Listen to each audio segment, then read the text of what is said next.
Alors, quelles sont les grandes évolutions, les grandes tendances dans le domaine de la distribution de produits d'assurance? Écoutez, alors pour nous, chez SPV Assurance, la distribution des produits est très importante puisque c'est notre métier de base.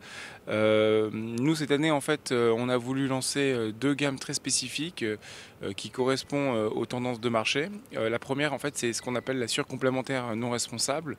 On a été obligé de se caler par rapport à la réglementation.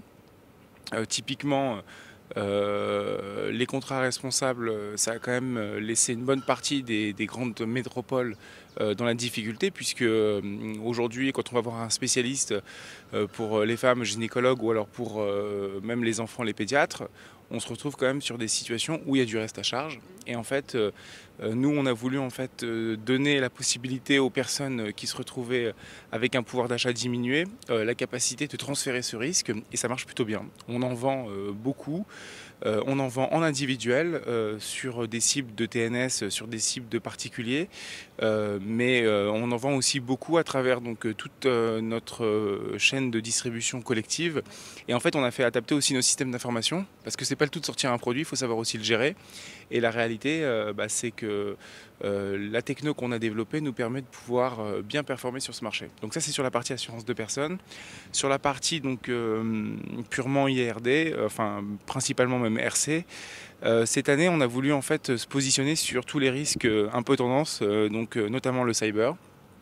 Alors nous, on a voulu faire les choses toujours pareil, en cassant les codes assez différemment. C'est-à-dire qu'en fait, on l'a couplé à de la RCMS, parce qu'on s'est dit, le chef d'entreprise, lui, la RCMS, la TPE, il sait encore pas trop que c'est important pour lui, et quand bien même qu'on ait une grosse boîte ou une petite boîte, on peut avoir une problématique de faute de gestion. Et en même temps, il n'a pas conscience encore que la cyber est un enjeu stratégique pour son entreprise. Donc on s'est dit, on a voulu en fait fusionner la RCMS et le cyber pour que justement ce soit mutualisé déjà d'une part en matière de prix. On a pris un assureur de poids qui connaît parfaitement les deux marchés. Et en même temps, le chef d'entreprise, il se dit, bon, effectivement, si le discours commercial de la RCMS, donc je l'entends, donc sur les erreurs que je peux faire moi-même, je veux aussi entendre mon conseiller, soit le conseiller SPV, soit effectivement le courtier partenaire de SPV sur l'offre en question. Et je vais pouvoir aussi donc protéger mon entreprise qui est sujet demain au risque cyber parce que mon outil en fait, qu'il soit industriel ou tout simplement de service, se digitalise et que ça fait partie de la tendance du moment. Et en parlant de tendance, on va parler aussi de systèmes de distribution qui fonctionnent bien, c'est la franchise. Quels sont les grands intérêts de la franchise? Alors, ça démarre, hein, ça démarre. Aujourd'hui, donc effectivement, on entend beaucoup parler de nous sur le sujet. J'avoue que on prend le temps. On en est à notre troisième boutique là, qui va ouvrir. Pour nous, c'est un modèle auquel on croit énormément. Pourquoi? Parce qu'en fait, il est relativement en fait, hybride et il coche toutes les cases.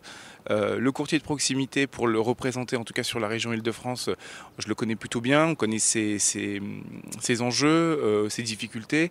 C'est vrai que c'est compliqué en fait d'avoir accès aux compagnies d'assurance traditionnelles. C'est compliqué de savoir aussi piloter un outil, on va dire, informatique qui permet de mieux gérer l'organisation commerciale. C'est compliqué d'avoir des expertises multiples et en même temps de gérer un client. C'est compliqué de se retrouver dans une situation où il faut piloter la réglementation qui est de plus en plus complexe. Et donc en fait, c'est en gros toute cette complexité qui fait aujourd'hui aussi de notre métier un beau métier qu'on essaye de regrouper dans ce modèle de la franchise, et c'est de la compétence qu'on apporte. Et il y a des chances que ce soit un modèle qui risque de bien performer dans les années à venir. Alors on est ici à Barcelone pour le Master Club 2019, première édition. Quel est l'intérêt de ce Master Club pour vous? Est-ce que c'est vraiment ce lieu d'échange, de networking dont tout le monde parle? Alors, bon, déjà, c'est un cadre assez fantastique. L'hôtel que vous avez choisi est top. En plus, on est partenaire sponsor officiel. Donc, on croit en vous et on croit en de prochaines expériences. Pour nous, en fait, c'est surtout un lieu d'échange, de rencontre de gens qui comptent dans la profession. La diversité de ce que vous allez évoquer dans les clubs, c'est hyper intéressant. Nous-mêmes, en fait, on participe au Club Tech parce que justement, donc, On a très envie de donner en fait, tout ce qu'on fait pour que et notre éclairage sur le voilà notre éclairage, l'expérience sur le métier de la tech. Mais d'un point de vue purement technique, les sujets sont nombreux.